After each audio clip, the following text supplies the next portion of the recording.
કોઈપણ રાજકીય પરિદૃશ્યમાં એ સ્વાભાવિક છે કે કોઈ પણ વ્યક્તિ જે તે રાજકીય વિચારધારા સાથે જોડાયેલો હોય, જે તે રાજકીય વિચારધારા પ્રત્યે એનો ઝુકાવ હોય, એમાં કંઈ જ ખોટું નથી. અને એ જ વિચારધારાના આધારે જે તે વ્યક્તિ પોતાના મતાધિકારનો ઉપયોગ કરતો હોય છે, મત આપતો હોય છે.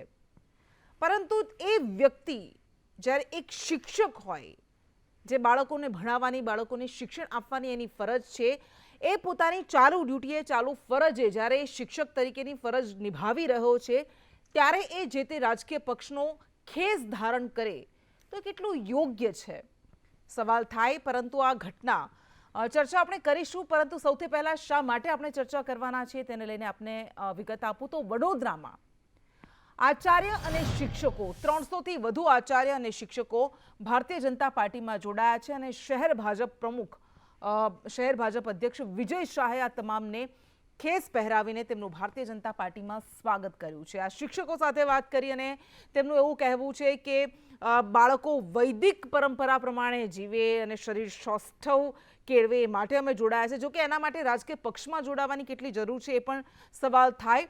પરંતુ આ આખા ઉદ્દેશ શું છે તેમનો ભારતીય જનતા પાર્ટીમાં જોડાવાનું, એને લઈને પણ ચર્ચા કરીશું. જો કે આ પહેલી વખત આવું નથી થયું. હજુ 15 દિવસ પહેલાની જ વાત છે, જ્યારે 13 ફેબ્રુઆરીની વાત છે, જ્યારે ખુદ CR પાટીલે ગુજરાત રાજ્ય અધ્યાપક મહામંડળના પ્રમુખ રાજેન્દ્ર જાદવનું કમલમમાં કેસરી ખેસ પહેરાવીને ભારતીય જનતા પાર્ટીમાં સ્વાગત કર્યું હતું. અને એ જ સમયે એ પ્રમુખની સાથે સાથે કુલ 50 જેટલા અધ્યાપકો કે જેઓ શિક્ષણ ક્ષેત્ર સાથે સંકળાયેલા છે, તેમણે કેસરિયા કર્યા હતા. ભારતીય જનતા પાર્ટીમાં તેઓ જોડાયા હતા. તો આ શિક્ષકો રાજનીતિના રંગે કેમ રંગાઈ રહ્યા છે? શિક્ષક સેલની રચના કરવામાં આવી છે ભારતીય જનતા પાર્ટીમાં. તો આના લઈને આપણે ચર્ચા કરીશું કે આ કેટલું યોગ્ય છે. શું રાજનીતિમાં શિક્ષકોએ જોડાવવું જોઈએ? શું રાજકીય પક્ષનો ખેસ ધારણ કરવો જોઈએ? કેમ શિક્ષકો રાજનીતિના રંગે? તેને લઈને આપણે વાત કરીશું. આપણી સાથે કિરણ પટેલ કે જેઓ માધ્યમિક શિક્ષક સંઘ વડોદરાના પૂર્વ પ્રમુખ છે, તેઓ આપણી સાથે જોડાઈ ગયા છે. એમની સાથે ચર્ચા કરીશું. કિરણભાઈ, સ્વાગત છે આપનું સંદેશ ન્યૂઝમાં. 2012ની વાત છે, મહારાષ્ટ્રની વાત છે કે જ્યારે મહારાષ્ટ્રમાં ઉમરેડમાં નૂતન આદર્શ જુનિયર કોલેજના એક પ્રોફેસર હતા, ટીચર હતા, શ્રીકાંત પાંડે. તેઓ ભારતીય જનતા પાર્ટીનું ત્યાંનું જે લોકલ યુનિટ હતું એનો પ્રેસિડેન્ટ હતા અને શિક્ષકને સસ્પેન્ડ કરવામાં આવ્યા હતા. મામલો હાઈકોર્ટમાં ગયો હતો અને બોમ્બે હાઈકોર્ટની નાગપુર બેન્ચે, 2 જસ્ટિસ હતા, એમણે ચુકાદો આપ્યો હતો કે શિક્ષક એ હંમેશા રાજકીય વિચારોને, શિક્ષણને પ્રભાવિત કરે છે, જે તે શિક્ષકના રાજકીય વિચારો, અને બાળકોને તટસ્થ રીતે શિક્ષણ આપવું એ જ શિક્ષકની ફરજ હોવી જોઈએ.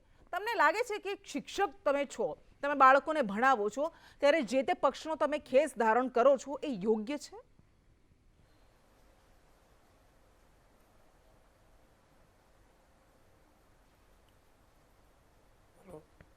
જી કિરણભાઈ. Hello hello. હા હા હા, આપનો અવાજ આવી રહ્યો છે. જી કિરણભાઈ, મારો અવાજ આપ સાંભળી શકો છો? પ્રશ્ન ફરી રિપીટ કરશો? હા હા, મારો સવાલ એ હતો કે તમે શિક્ષક છો અને બોમ્બે હાઈકોર્ટે 10 વર્ષ પહેલાની વાત છે, 2012ની વાત છે, જ્યારે એવો ચુકાદો આપ્યો હતો એક શિક્ષકના જ કેસમાં કે બાળકોને તટસ્થ રીતે શિક્ષણ આપવું એ જ માત્ર શિક્ષકની ફરજ હોવી જોઈએ, કારણ કે જે તે શિક્ષકના રાજકીય વિચારો એ શિક્ષણને પ્રભાવિત કરે છે. તો તમને લાગે છે કે યોગ્ય છે એક શિક્ષકે, પ્રોફેસરે, અધ્યાપકે એ જે તે પક્ષનો ખેસ ધારણ કરવું, એમાં જોડાવવું? એ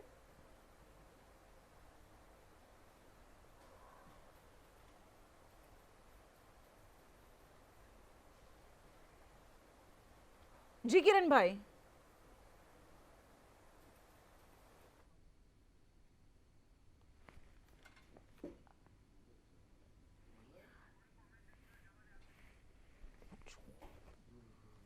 તો ફરી આપણે કરીશું, ટ્રાય કરીશું ફરી એમની સાથે વાત કરવાની. પરંતુ ચાણક્યના મતે એક આદર્શ શિક્ષક શું હોવો જોઈએ, આદર્શ શિક્ષકની વિશેષતાઓ શું છે, એની આપણે વાત કરીએ તો એમની વાત હતી કર્તવ્ય પ્રત્યે શિક્ષક ઈમાનદાર હોવો જોઈએ. એ એવો શિક્ષક હોવો જોઈએ જે પોતાની સાથે થતા અન્યાય સામે પણ ક્યારેય ઝૂકે નહીં અને બાળકો સાથે થતા અન્યાય સામે પણ એ લડત આપે. એ શિષ્યોને પોતાના બાળકોને સાચો માર્ગ બતાવે, એ શિષ્યોને મૌલિક અને તાર્કિક રીતે વિચારતા શીખવે. પરંતુ જ્યારે કોઈ શિક્ષક, કોઈ અધ્યાપક જે તે પક્ષનો ખેસ ધારણ કરે છે ત્યારે શું એ તટસ્થ રીતે કોઈ પણ રાજકીય પક્ષની વિચારધારાથી પ્રભાવિત થયા વગર, એના એજન્ડાને વર્યા વગર શું તે બાળકોને તટસ્થ રીતે શિક્ષણ આપી શકે છે?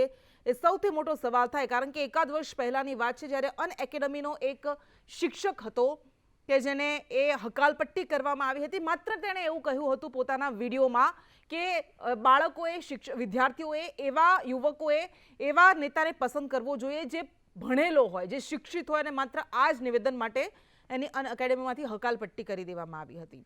અશોકા યુનિવર્સિટીના જે વાઇસ ચાન્સેલર હતા એમનું પણ કંઈક આવું જ હતું કે પોતાના સોશિયલ મીડિયામાં પોતાનું જે રિસર્ચ કર્યું હતું એ એમણે સોશિયલ મીડિયામાં મૂક્યું હતું અને એના કારણે એમને રાજીનામું આપવાની ફરજ પડી હતી. કારણ કે એ જે વ્યૂ હતા, એ મત હતા, એ ભારતીય જનતા પાર્ટીની વિરોધમાં હતા. કિરણભાઈ ફરી આપણી સાથે જોડાઈ ગયા છે. કિરણભાઈ, મારો સવાલ એટલો હતો કે શું શિક્ષક જે તે પક્ષની રાજકીય વિચારધારાને વરીને બાળકોને શિક્ષણ આપે એ આપને લાગે છે કે યોગ્ય છે?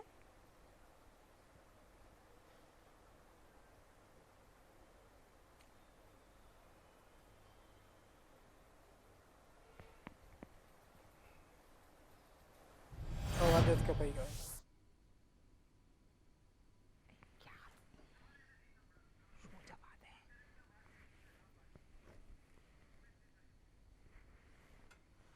એક તરફ ભાજપ દ્વારા પક્ષ જોડો અભિયાન શરૂ કરવામાં આવ્યું છે. શહેર ભાજપ અધ્યક્ષ ડોક્ટર વિજય શાહની અધ્યક્ષતામાં આ મોટી સંખ્યામાં 250 થી 300ની સંખ્યામાં શિક્ષકો જોડાયા હતા અને ખાનગી પાર્ટી પ્લોટ ખાતે આયોજિત કાર્યક્રમમાં આચાર્યો અને શિક્ષકો ભારતીય જનતા પાર્ટીમાં જોડાયા હતા. પરંતુ જ્યારે એક તરફ શિક્ષણને લઈને શિક્ષકોની ઓલરેડી ઘટ છે અને ખાનગી શાળાની વાત કરીએ ત્યારે શું આ શિક્ષકો જે તે પાર્ટીમાં જોડાય તો એ બાળકોને, એ શિક્ષક વિદ્યાર્થીઓને એ તટસ્થ રીતે શિક્ષણ આપી શકે ખરા? તે સવાલ થાય.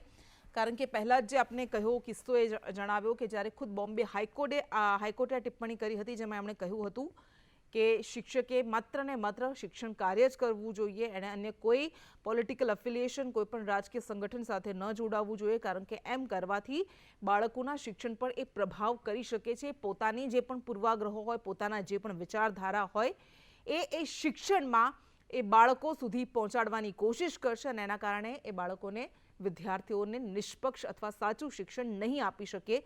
આ બોમ્બે હાઈકોર્ટે ત્યારે કહ્યું હતું. કિરણભાઈ સાથે વારંવાર સંપર્ક કરવાની કોશિશ કરી પરંતુ કદાચ એમને આપનો અવાજ સંભળાતો નથી. પરંતુ કિરણભાઈ, આપ મારો અવાજ સાંભળી શકો છો?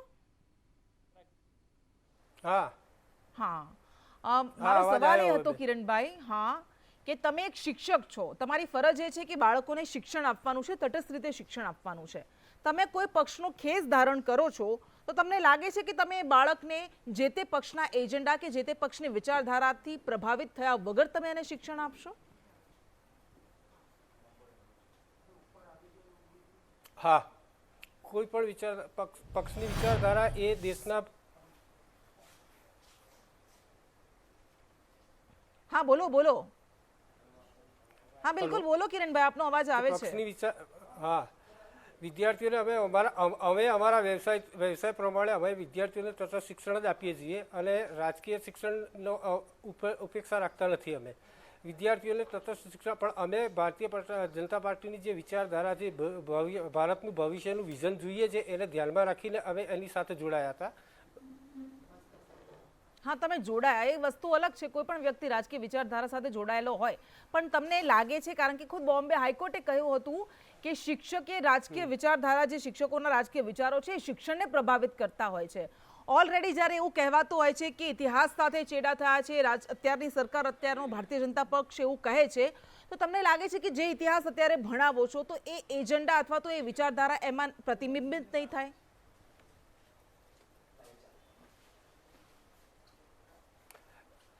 એ તો એ ઇતિહાસ પ્રતિબિંબિત નહીં થાય બેન, કેમ કે હવે જે વિદ્યાર્થીઓને પાઠ્યપુસ્તકોનું અંદર એજ્યુકેશન છે એ એજ્યુકેશન ઉપર જ પ્રસ્થાપિત રહેવાના છીએ અને વિદ્યાર્થીઓને ભારતના ભાવિ વિશે જ વિચાર કરતા કરીશું. પણ તમારી તો ફરજ એ છે ને કે તમારે શિક્ષણ આપવાનું છે, તો તમે એક પક્ષ સાથે કઈ રીતે જોડાઈ શકો કિરણભાઈ? તમે એક વ્યવસાયિક કઈ રીતે બની શકો? જો તમારે કોઈ પાર્ટીમાં જોડાવવું છે, એના કાર્યકર્તા બનવું છે, તો પછી તમારે શિક્ષક ન રહેવું જોઈએ. તમને નથી લાગતું કે એવી જ રીતે ચાલવું જોઈએ?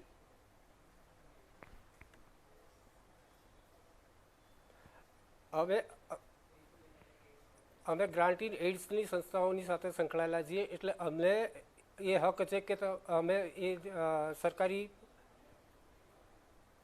હા, બોલો આગળ. હા હા